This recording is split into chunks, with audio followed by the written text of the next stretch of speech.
कहानी है रामपुर गांव की, जहां के मर्द महिलाओं को हमेशा नीचा दिखाने की कोशिश में रहते।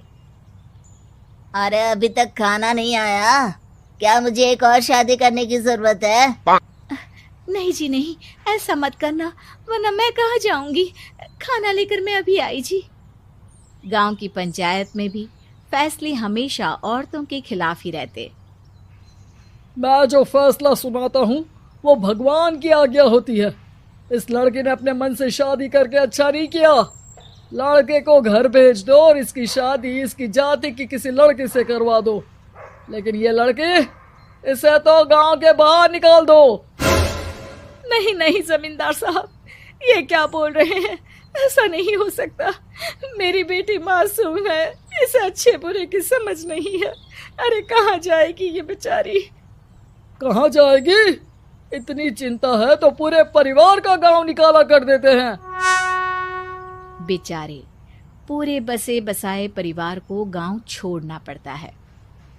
चाहे जो हो, अगर बेटियों को कंट्रोल नहीं कर सकते तो गांव में रहने का कोई मतलब नहीं है।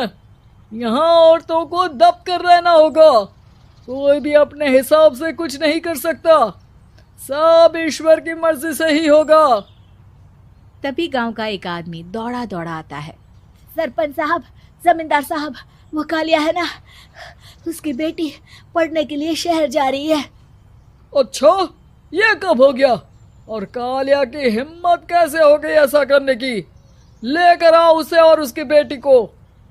बस फिर क्या था, हाजिर हो जाते हैं कालिया और उसकी बेटी सरपंच के सामने। अरे कालिया, ये क्या सुनने में आ रहा है? बेटी को इंजीनियर बना रहा है तू? और ये बता, गांव में तो स्कूल नहीं है, फिर कहां से इतनी क्लास पास कर गई तेरी बेटी? राधा, जो कि कालिया की बेटी है, उसे लगता है कि सरपंच उसकी तारीफ कर रहे हैं। सरपंच जी, मैंने ऑनलाइन पढ़ाई की है, डिस्टेंस लर्निंग से।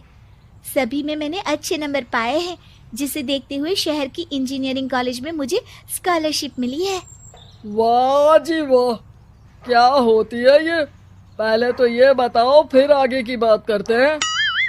पूरा गांव राधा की बात सुन रहा था और राधा बोलती जा रही थी। तो ऐसे मैं फ्री में एक अच्छी शिक्षा लेकर गांव में जो कुछ परेशानियां हैं, जैसे बिजली, पानी और इंटरनेट जैसी समस्याओं के लिए काम करूंगी। मैं गांव को शहर से जोड़ने के लिए पुल का निर्माण करवाने का प्रस्ताव रखूंगी।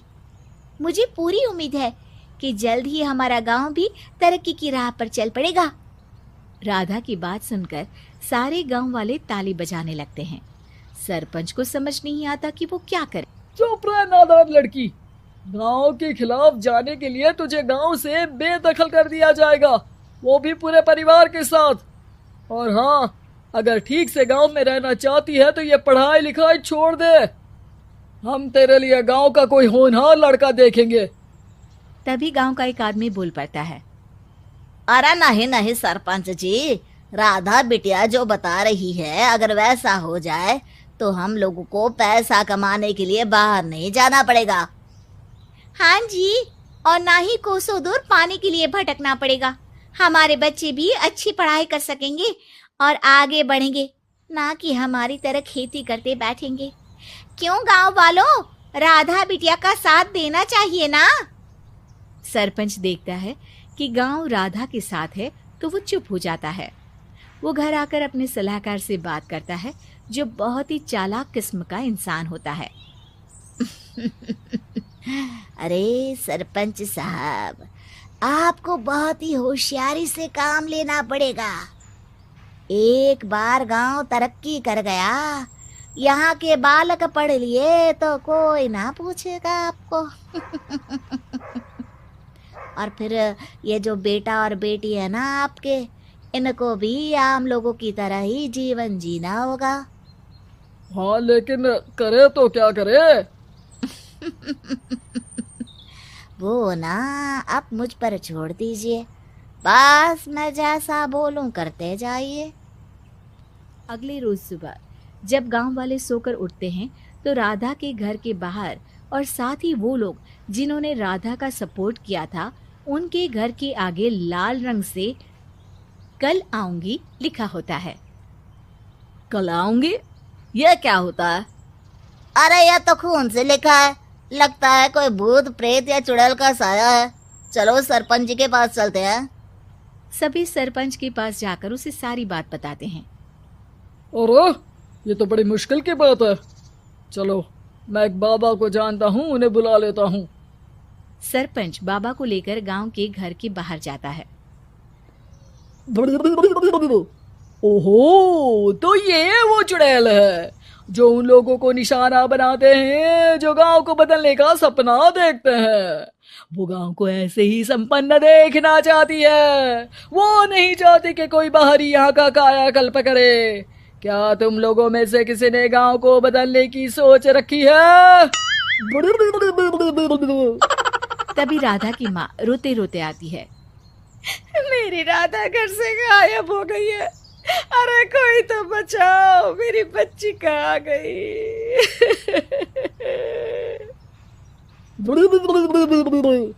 ले गई वो चुड़ैल, तेरी बच्ची को ले गई।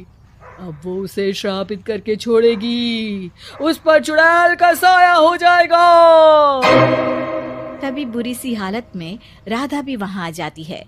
उसके बाल चुड़ैल की तरह फैले होते हैं और कपड़ों में खून लगा होता है। सभी राधा को देखकर डर जाते हैं। माँ, पता नहीं मुझे कौन उठा कर ले गया था। अरे दूर दूर हो जा चुड़ैल, अब हम लोग इस गांव में नहीं रुकेंगे। अरे कैसे बातें कर रहे हैं आप? कल तो आप मेरे भरोसे गांव का हुलिया बदलने, अपने बच्चों को पढ़ाने और तरक्की उन्नति की बात कर रहे थे, तो आज क्या हो गया आपको? ये फिर तुम लोगों को बहकाएगी।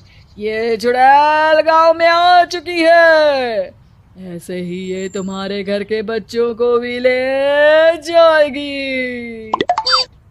गांव वाले राधा को गांव से बाहर निकाल देते हैं। उसके माँ बाप रोते रहते हैं, लेकिन गांव वाले नहीं मानते।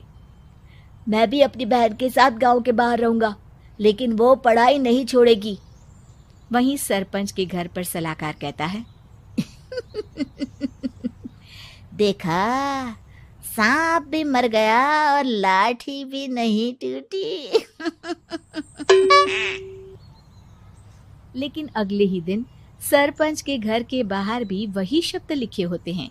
और फिर सरपंच की बीवी कहती है, हमारी बेटी को किसी ने अगवा कर लिया है। तभी राधा का भाई वहां आ जाता है।